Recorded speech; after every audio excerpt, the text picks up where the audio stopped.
Greetings, my fellow horror fans. I am the Headbanger, and welcome back to Horror's Ball. Now, this isn't your regular Horror's Ball episode.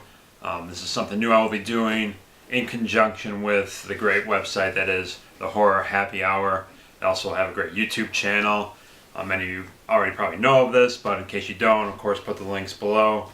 I'll continue to do my regular Horror's Ball monthly episodes, of course, but I'll also be doing some of these film reviews here and there throughout the month as well. Again, in conjunction with Horror Happy Hour. So cheers to Chris and Dave over there. Great website. And the film I will be reviewing right now will be a film technically from 2011, though it was really shot way back in 2005. It's a film called Skew. Independent horror film. Now this is, hear me out, this is in the subgenre that is known as POV, found footage, horror film. Settle down. I understand it's a very love-hate type of subgenre in horror. Personally, I love the genre, the subgenre. When done correctly, I think two of my favorite horror films of all time, classify under the subgenre: Cannibal Holocaust, The Blair Witch Project. Adore those two films. I absolutely love the two Spanish films, Record 1 and 2. I enjoyed Cloverfield. This past year I just did the awards, the Golden Horn Awards for the best in horror of last year, and there are a couple of these types of films up for awards. Atrocious, The Silent House, I liked Apollo 18. Unfortunately, I think a lot of the films within this subgenre, they're a slow burn in style, and when you have a slow burn type of film, it all really comes down to the ending, the payoff. As a viewer, you should be rewarded at the end of a slow burn film, obviously. Unfortunately, many of these films of this ilk don't live up to that in its ending. Many of them fail at that, and those are the films that I dislike from this subgenre. Paranormal Activity, I really like the intent of the films, what they were going for, the subject matter. I've only seen the first two. Unfortunately, I just didn't like the endings. Atrocious and Silent House were awesome films up until the end. That's why I love Blair Witch so much and Cannibal Holocaust, because they nailed the ending. So I love the slow burn, creepy, found footage stuff, but you got to get the ending right. There's got to be a payoff to it that rewards you in the end. Think about all the great moments in your life, the memorable moments that you've had that you'll never forget. Those precious moments. Maybe your first kiss, depending on how well it went for you. Maybe your first sexual experience. The first home that you bought, your wedding day, birth of one of your children. For me, those are all great things, but for me, one thing I always remember that's a precious, epic moment in my life is every time I see a horror film with a great ending.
So I've made it clear many times in the past, I fucking love great endings. But yeah, this subgenre, it's a tired subgenre, it's a bloated subgenre. A lot of these films can come off as contrived, but this one was really good. Really enjoyed it. So let's get to the actual film, right? After I actually watched this on Netflix, it is on various streaming sites. Unfortunately, it doesn't have official North American release yet. I know it is coming out on DVD in Germany in the spring. So hopefully this gets picked up by a company for us people here in North America. But right after this film ended, again, I saw it on Netflix. Please check it out. It's on Netflix. As soon as the film was over, I've said before that when I see a great independent horror film, I I want to run up to my rooftop of my house, scream in front of the whole neighborhood to get people hear me. Hey, I love independent horror and I just saw a great one. Well, we're in the middle of winter. I saw this film a month and a half ago, 2 months ago.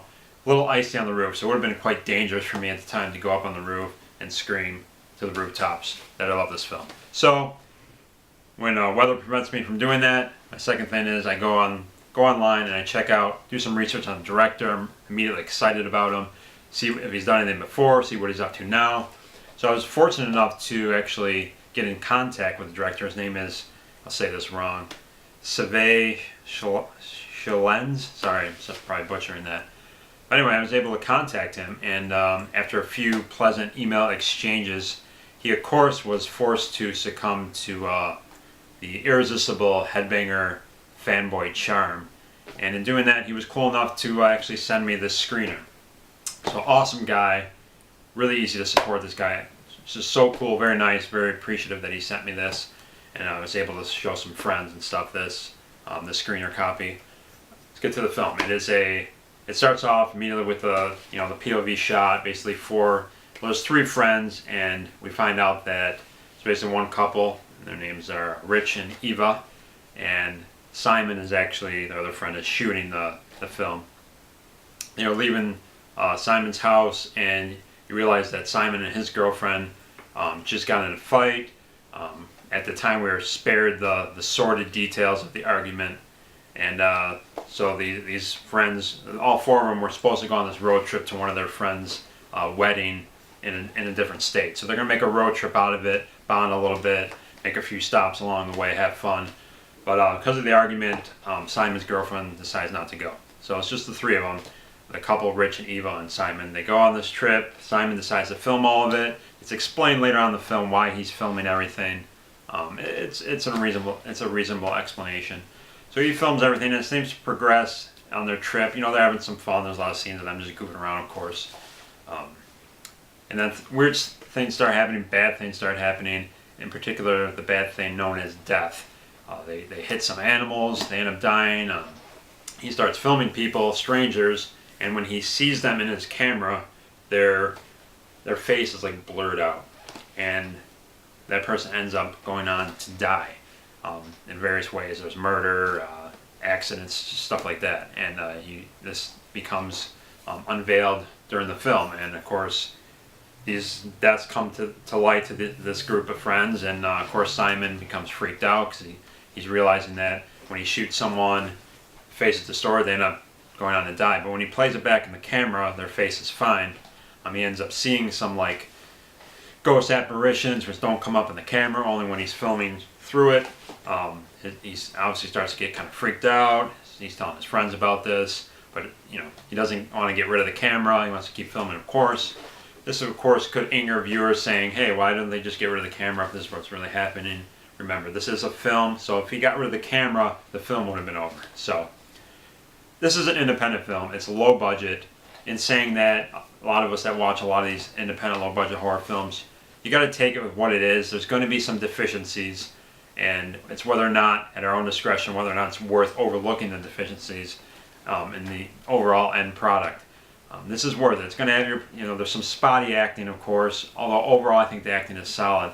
Some bad effects at times, some plot holes. There's going to be all that stuff in this film. It's not exempt from that. But overall, fantastic creative entry into that subgenre.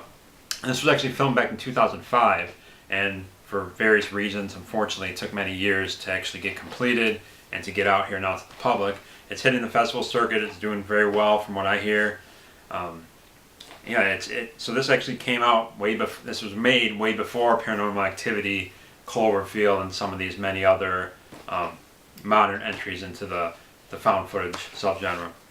Creative entry, and really what it is with this film, it comes down, it's a slow burn, as I said, and it comes down to the payoff. And man, I love great endings.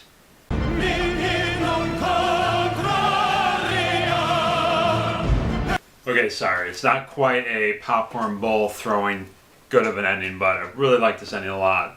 And again, this trip of these three friends, it progresses. It's a really bad trip. fueled on not gas but on melodrama. Simon continues to get paranoid as the death toll rises. Rich, understandably, is getting annoyed and angry. Eva doesn't know what to think. Relationship issues start to come out. Simon can't get a hold of his girlfriend back home, and of course this all culminates in the big ending, and as some carnage ensues. But the very end of the film, not to give too much away, but Simon basically at the very end goes through and reviews the footage that he's taken throughout the road trip. And we get back to the point of the beginning of the film and something we didn't see before at the beginning. That's the argument with his girlfriend, and some strange things happen as we see it on display. And it's one of those endings. It's going to divide people. It's definitely provocative and laced with a lot of ambiguity, but I really liked it a lot. This is a film that definitely, I don't know if I go as far as to say it a thinking man's film, but it's definitely something. You don't get that instant gratification with the ending that a lot of people would like, but it's not one of those ambiguous endings where it's just kind of like you're sitting there bewildered and you're like, did they just end it? What was that? It's something that I think if you've seen other films and you piece it together and you start to go back and think to yourself what was said, what happened, you can definitely easily put it together. And when you realize what took place and kind of how that all adds up and in relation to the ending, it just hits you and it's fantastic. The ending of this film is basically a big stick that pokes you, and you're either gonna enjoy being poked, or like myself, or you'll really be pissed off at being poked, or you'll grab the stick and ask it why the hell you're being poked in the first place.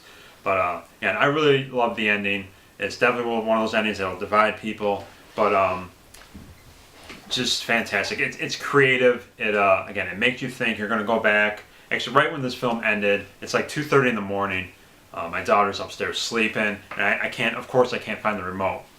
I'm scrambling trying to find it because I want to rewind that ending and kind of see what I missed and throwing couch cushions all over the place, and finally I find the remote. I rewind it literally 2, 3, 4 times, kind of like sitting there trying to figure out what I just saw.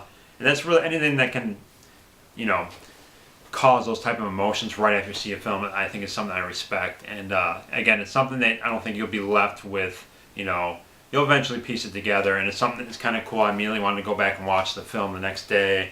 Again, I showed some friends it. It's something you talk about afterwards. You kind of each have your own theories. And but if you think about it and you piece it together, and you really pay attention to the details of the film, it's quite easy to piece it together and make sense of the ending. And once that ending, you make sense of it, I think it really hits you in, and you're just like, damn, that was really cool, really creative. And guys, this is really overall though, really creepy film. It's more in the subtle way. It's definitely a psychological film, even though you're dealing with possibly paranormal elements. There's a lot of different factors. It's definitely multi-layered, but there's some genuinely creepy moments, and I found the very end very creepy. And it was just very dark atmosphere, moody type vibe at certain points. Again, it's very low budget. It has its faults, has its plot holes. Again, spotty acting. Although, again, overall, I think the acting was good. Be a little melodramatic at times, some of the scenes, but that's expected. But just fantastic, I think, creative entry into this again, bloated subgenre of the found footage POV shot horror films. Highly recommended. Skew. It's a shame that it took this long to actually get out here. Again, this was shot before the Paranormal Activities and Cloverfields and those films. So it's a shame it didn't get released sooner. Hopefully we get a good pickup on distribution here in the States or North America. But again, you can go check it out on Netflix. Really cool director. Definitely, anytime I get a young up-and-coming director into the genre, even though I guess his upcoming plans, he's not going to stay in the horror genre, but his next film actually is going to be another horror film, which is really cool. But anytime there's a young indie horror director and I like one of his films, I just want to continue to support him. And definitely go check this out on Netflix yourself and some of the other streaming sites. Let me know what you think. Skew, 2011. Fantastic film. I want to thank you all for watching. For Horror's Ball, for Horror Happy Hour, I'm the Headbanger. I hope you continue to watch Season 2 of Horror's Ball, and I hope you watch my future reviews for Horror Happy Hour. Cheers. Thank you so much for watching. We'll see you next time. Peace.